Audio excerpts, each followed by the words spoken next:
Yeah, I had a Melissa Hagan, and I had a follow-up question to the sort of what you looked into in terms of data for safety and crashes and bike crashes on Chappaquiddick. And I'm curious if there's any way to add to your research, like who right now is being excluded from being able to use the road. So maybe our statistics are low for the number of crashes with bicycles on the road, but do we not have any 4-year-olds out there or 5-year-olds out there because it's just not safe enough for a whole segment of or elderly people or people who feel like they ride a bike really slowly and they're too fearful to be on the road. And is there any way to get data on that or add that to your research as something to consider about who's not able to actually use the road in its current condition? Quantitatively, no, there really isn't, unfortunately. You could say that, but qualitatively, yes, there is. And that's from speaking to residents and just by observing the road, running sometimes seeing the kind of the age. But quantitatively, it's kind of hard to put into numbers how many crashes there might be because there's a lot of 4-year-olds or infants or elderly individuals that might be on the road. It's kind of hard to define the usage. Also, the way the crash data is reported, it's only what police report and show up to, so you don't hear about like the little things that happen, and it doesn't give great detail. It gives like locations and dates, but not really detailed. Jenny Murray. First of all, thank you for the report. I found it very interesting and I've learned some things. I find your slide that's on the screen interesting that, and you said, if I remember, if you get this traffic below 30 miles an hour, it's extremely much The safer. probability of a fatality. Yes, is very, very low. And what your professor was saying about not wanting to have temporary or not having speed bumps or something like that on the road because it really is only necessary for 2 months a year and you wouldn't want to be that intrusive on the landscape for 12 months for a 2-month-a-year issue. And you were looking at cost estimates of alternatives. It's not an engineering alternative, but one cost estimate I think might be meaningful would be the cost of a policeman as a means of traffic calming on the island the 2 months or the 3 months that is necessary, and having one stationed there during the bicycle riding hours, which probably would be daylight hours because there are no street lights on Chappie, and to cost that out, and that may give a less intrusive alternative option. A policeman has been known to be a traffic calming effective way. We did have a policeman living on Chappie a number of years ago, and traffic speed went from 50 or 60 miles an hour down to 20, 25. I do know that the 25 per hour speed limit is not a legal speed limit, and it would mean going to the state to get a special permit or permission to lower the speed limit down Chappie. But if you're telling us that that is a safer condition, I would like to know what the cost might be to try to achieve that. And I'll certainly have them look into that. But just to kind of go back and revisit that speed hump idea for a moment, because I think that it's gaining some legs here.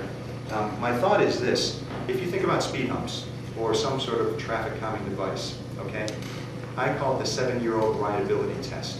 So your granddaughter or your grandson comes over, and you have a traffic cop running radar somewhere, and they're running radar at a particular location, and you have what's called this halo effect.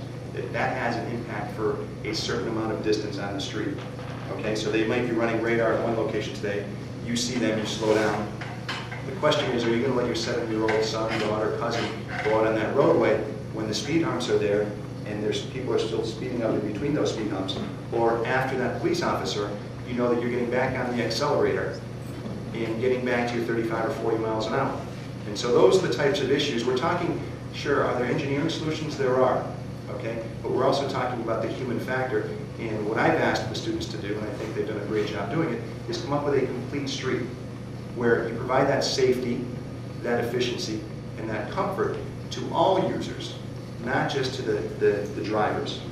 Okay? And that you're comfortable out there riding 2 abreast or 3 abreast on the roadway.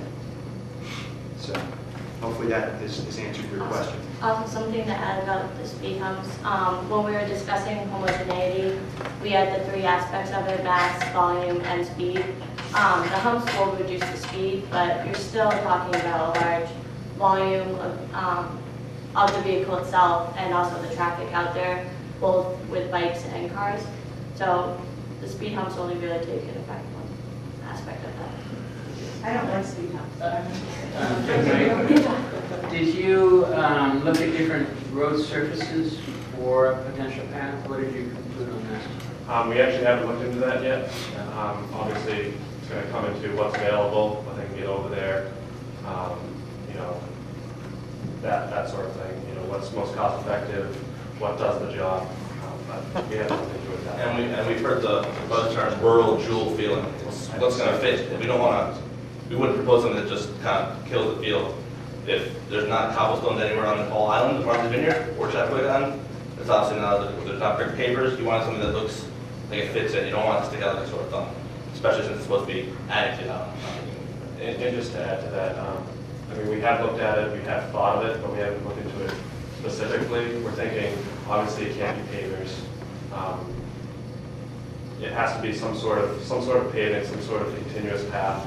Because I know in the Netherlands, if pavers aren't taken care of, you have they're all sorts of they're messed up and they're not comfortable with that. So it's got to be something that's continuous.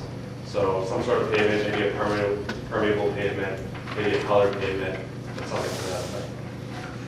I just want to also say that I think you've done a great job, and it's a well thought out presentation. Thank you. Patsy Potter. I wonder how you'll deal with the wetlands, whether it will require a bridge or... With the areas, Dad mentioned, it's only probably 1 to 2 areas. We would consider lessening the buffer between the path because it is only on a dirt road where people are tending to go probably 15 miles an hour. So the buffer could be dropped down to maybe 1 to 2 feet. And the encroachment on it would only be maybe a foot or 2 onto the wetlands areas. We have the wetlands marked off on our roll plan here, so we can take a look through after the specific areas and talk about details in specific areas. I can actually talk. There is one specific area that on either side of the road, there's wetlands on either side, so you have to address that. And it's either, you know, that's something that we have to discuss. We haven't gone into further detail, but we have considered, you know, obviously, do we fill it in? Do we put, you know, a wooden bridge? You know, that's something that we have to look into. But I can just tell you that most of the spots are avoidable, other than that one spot towards the end on Dyke Bridge Road. Hi, Ann Whittigan. Did you take into consideration the different volume of traffic on the paved road versus the Dyke Road? And whether there really is a need to go down the Dyke Road? Yes, we do have some traffic counts right now. None of us are on Dyke Ridge Road, but we do know that during the summer months, obviously there's a lot of homes that are seasonal users, but a lot of people that are just one-time users are coming to go to the beach or trying to go to Dyke Ridge Road. So the volume is less, but in terms of the chicken market need, that is one of the things that we are still continuing to look at, as because our 2 main things are separated this path, or should we do nothing? Right now, we've recommended that mixed-use path, but going further into the design, we will look at that again and see if the volume is required. Can I add a little more to that? And as far as not going down Dyke Bridge Road, I think one of the biggest advantages to a full path is being able to, for visitors, to, you know, a lot of people come here just to go to the beach. And if they're able to get on a path and go from point A to point B, you know, they're not going to be going around the island, because I know that's a concern, is people exploring the island and, you know, there being an added volume and just a lot of people just everywhere. And I think start to finish, it's a much better idea. And I think on Dyke Bridge Road, if we were to stop at Chappaquiddick Road, you know, think of rollerbladers, think of somebody on a road bike. You're not going to want to ride your bike down a dirt path. I mean, myself as an avid bike, I have a road bike, and I know as soon as I ride on that dirt dirt road, I'm gonna have 2 blown tires. Or if I'm a rollerblader, I'm not even gonna use the path because there's no point. I can't get down to the beach and join my friends or whatever.